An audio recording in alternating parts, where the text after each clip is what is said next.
students, good evening. Today we are going to discuss about the third fossil fuel, that is natural gas. Natural gas, it is a gas which is even lighter than air and it is mostly composed of methane. And however, it has small amounts of other gases too. It is highly inflammable, that it catches fire very easily, and it is usually found near petroleum underground. So wherever you have the crude oil deposits, nearby to that you also find natural gas. So that's why how do you extract it? The same process of oil drilling. So wherever oil drilling is done, so that type only the natural gas was extracted.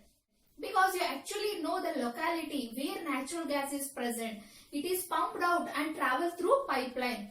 So this is another convenience with natural gas, that it can be transported very easily through pipes. In fact, these days natural gas has started substituting a lot of these LPG cylinders in the houses, because when it is so easy that the pipelines can just reach your homes and your demands are fulfilled.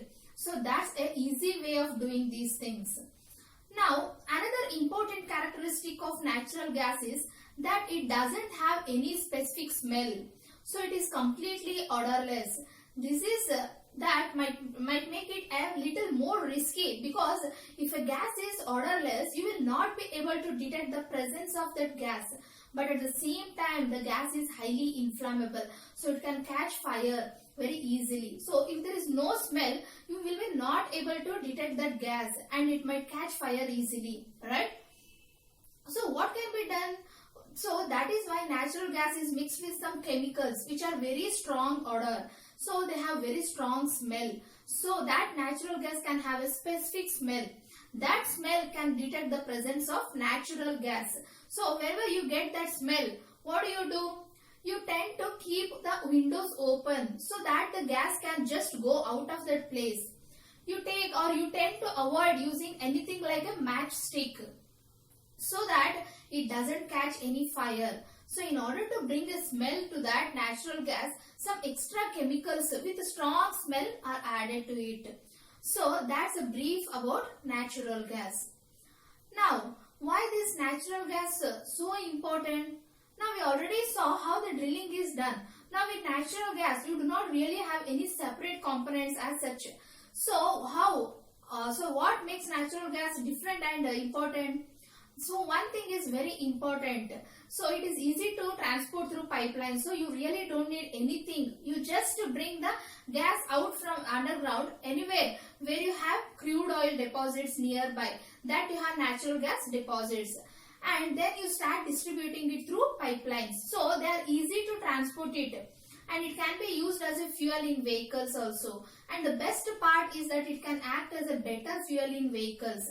When compared to petrol or diesel, because it was very less pollution when compared to petrol and diesel. Because in case of petrol or diesel, when you burn them, they leave a lot of residue. So what is that residue? Those residue are nothing but they are the smoke producing causes. So they cause pollution. But in case of natural gas, they give very small residue. So that means it has two benefits. One is, since it is very less residue is left, that means the fuel is more efficient. So most of the fuel is getting utilized. So that means it is more efficient. Secondly, there will be less smoke produced. So less environmental pollution. So we can maintain a clean environment by using natural gas as a motor fuel. That's why CNG, which is nothing but a compressed natural gas. So this compressed natural gas, it is preferred as a motor fuel over petrol and diesel. And in Delhi, a couple of years back, I think around 2006, the government has passed a notice stating that all the public transport vehicles, all the public buses, all the autos, everything need to run on CNG. And that's how it could reduce to a great extent. They might go into the pollution. So these are some of the very good benefits of natural gas. And that makes it very important. And that makes it very different. Now when we talk about exhaustible resources, that is those resources which had in limited stock, it becomes very important to talk about sustainable management. In fact, management is important because we need to manage the resources such a way so that they are made available to the future generations as well. Let us see what exactly sustainable management talks about. What is the meaning of sustainable? Sustaining, to sustain, to keep, to retain something for the coming generations.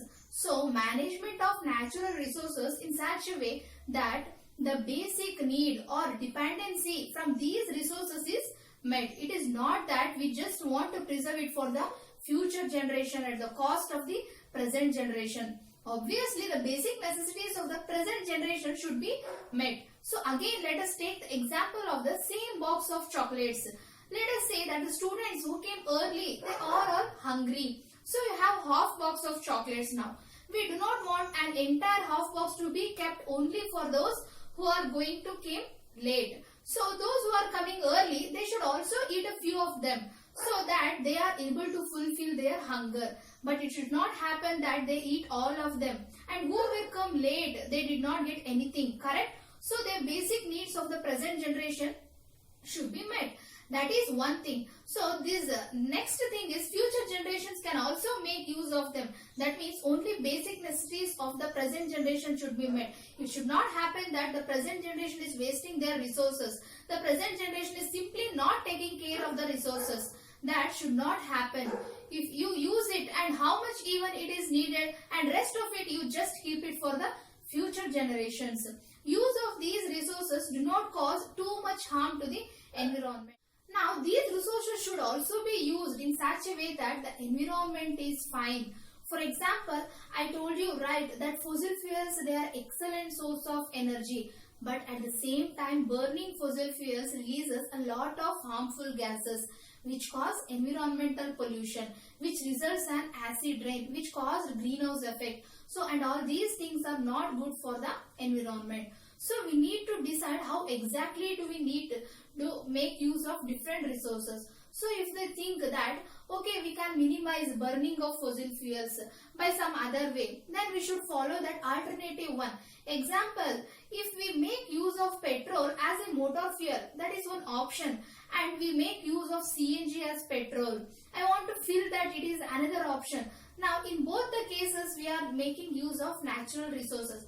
But in the second case, it is causing less environmental pollution. So, we should go with the second option. So, that's how we have to take a call looking at the pros and cons of each and every natural resources. So, we should always remember three things. That is reduce, recycle and reuse. So, in order to save the environment, these three are very useful. Reduce unnecessary usage of natural resources. Now, any natural resources, it could be water, it could be your electricity. So, if you are unnecessarily switching on a light or unnecessarily switching on your fan, you are actually wasting electricity. And from where you getting this electricity? The electricity is coming from some thermal plant. Maybe that power plant is making use of the cost and fuels. So, they are burning coal to generate the electricity. So, you are basically wasting the use of that fossil fuel. So, which could have been saved for your future generation. That means we should reduce any sort of unnecessary use of natural resources. Second is recycle. Recycle and use the natural resources in different forms. For example, waste segregation. Now, whatever waste products are in your house, for example, the vegetable waste, they should be segregated. They should be kept separated when compared to the sanitary waste. Again, when you have different types of paper and everything, they can be recycled. So, a paper, the newspaper which you read every morning. So, once you have read the newspaper, you are not going to read it again some other day. Right? So, the same newspaper can be used to create some packets and they can be used to cover your books. So, that means one particular object can be used or can be recycled to be used for some other purposes. Because in order to produce that paper, a lot of resources can be used to the paper factories. So, we just do not want to get those resources wasted. So, that is why recycle ourselves in order to reduce the wastage of natural resources. Third is the reuse. This, if you think that the same resource can be used over and again, please go ahead with it. For example, you might a bottle of jam. So, when the jam gets over, so the bottle might be used for storing something else. then please go ahead and do it instead of throwing the bottle, because when you throw the bottle, you're actually, you're wasting it. So try to reuse the resources which are capable of being reused.